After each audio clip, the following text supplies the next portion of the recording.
She stood in my driveway with her arms crossed, her voice echoing down the street like she owned every square inch of it. "This house doesn't belong to you. The HOA board has decided it's going to be repurposed for community use." I froze halfway down the porch steps. She wasn't bluffing. Behind her were two men in neon vests, rolling up a notice of seizure banner like they were about to slap it across my front door. I'd heard the stories. Karen Whitfield, head of the Oakwood HOA, had been throwing her weight around for months, fining people for the color of their blinds, banning holiday decorations, even shutting down kids' lemonade stands. But this was beyond anything I'd seen. "This is my home," I said, voice low, steady. "I bought it. Paid cash. The deed is clear." Karen smiled, but it wasn't the kind of smile you return. It was sharp, smug, the kind that told you she'd already convinced herself she'd won.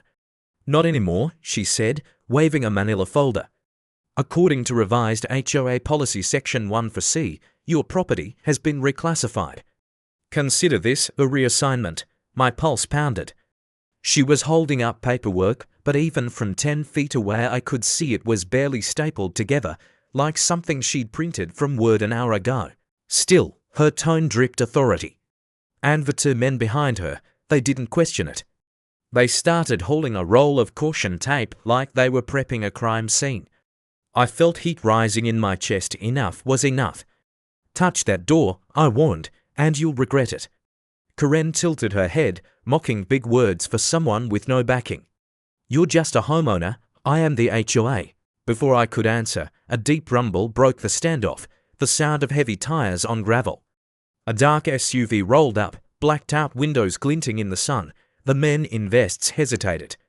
Karen spun, trying to mask the flicker of nerves crossing her face. The SUV door opened. Out stepped a broad-shouldered man in uniform tan, with polished boots and a star badge glinting on his chest. Sheriff's Department. Karen's smugness evaporated for a split second, but she recovered fast. "Perfect timing, officer," she chirped. "This man is resisting an HOA seizure order. I want him removed immediately." The sheriff didn't move at first. His eyes swept the scene, lingering on the so-called seizure notice, the caution tape, the men with vests. Finally, he turned toward me, and then everything changed. His posture shifted, his jaw tightened. His hand rose in a crisp, deliberate salute. "Captain," he said quietly, "at your service." Karen blinked. "Wait, what?" I stared back at the sheriff, stunned. He'd just addressed me not as a homeowner, but as what I was before retirement, Captain Daniel Rhodes, U.S. Army Intelligence.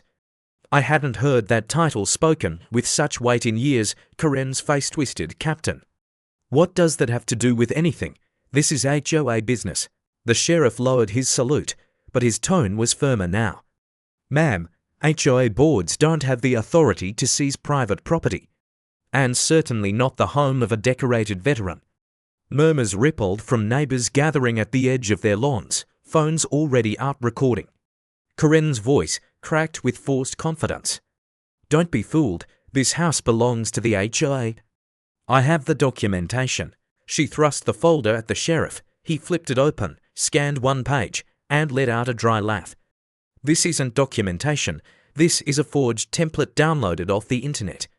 No county seal, no legal signatures. You just typed HOA authority at the top and printed it out."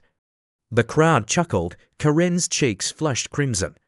"Why, you don't understand. The board voted. The sheriff cut her off. "You're not a law enforcement officer. You're not a court. You're an elected volunteer for lawn maintenance and trash pickup. That's it." The men in vests started stepping back, looking like they wanted no part of this anymore. Karen's mask of control began to crack. Her voice rose, desperate. "You think you can ignore me? I run this neighborhood. If he stays, no one follows the rules, and then everything falls apart." The sheriff's tone sharpened. "No, ma'am. If you keep this up, everything falls apart." But Karen wasn't done. She lunged for the caution tape, shouting, "Then I'll enforce it myself." The sheriff's hand shot out, gripping her wrist with iron steadiness. "That's enough. Step back." The crowd gasped. Karen yanked free, glaring like a cornered animal. Her breathing grew ragged. "You people don't get it. I have connections higher than you can imagine. City Hall councilmen, judges who owe me favors, arrest me, and you'll regret it." Her words sliced through the air like a blade. The sheriff didn't flinch. He pulled out his radio. "Dispatch, run a check on Karen Whitfield.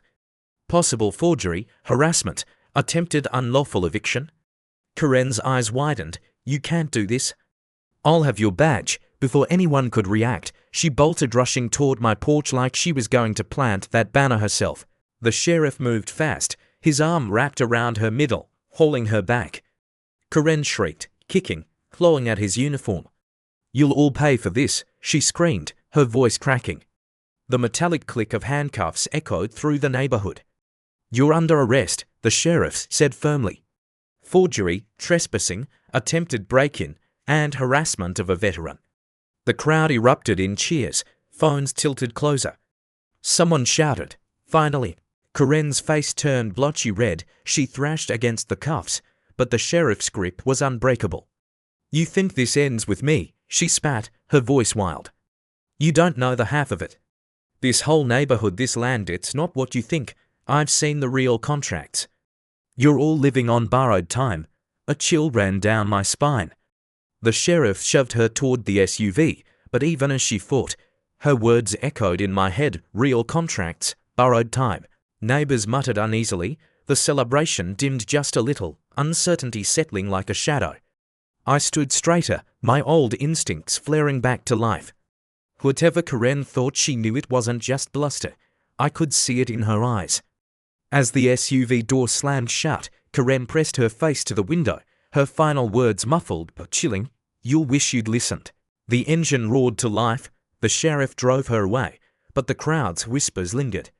My wife stepped beside me, her hand finding mine. "Danny," she said softly. "What did she mean?" I didn't answer right away. My gaze stayed fixed on the empty street, where Karen's warning still hung heavy in the air. "I don't know," I said finally. "But something tells me this isn't over." And as the neighbors slowly drifted back to their homes, phones buzzing with freshly uploaded videos, I knew one thing for certain: Karen's downfall was just the beginning of a much bigger fight.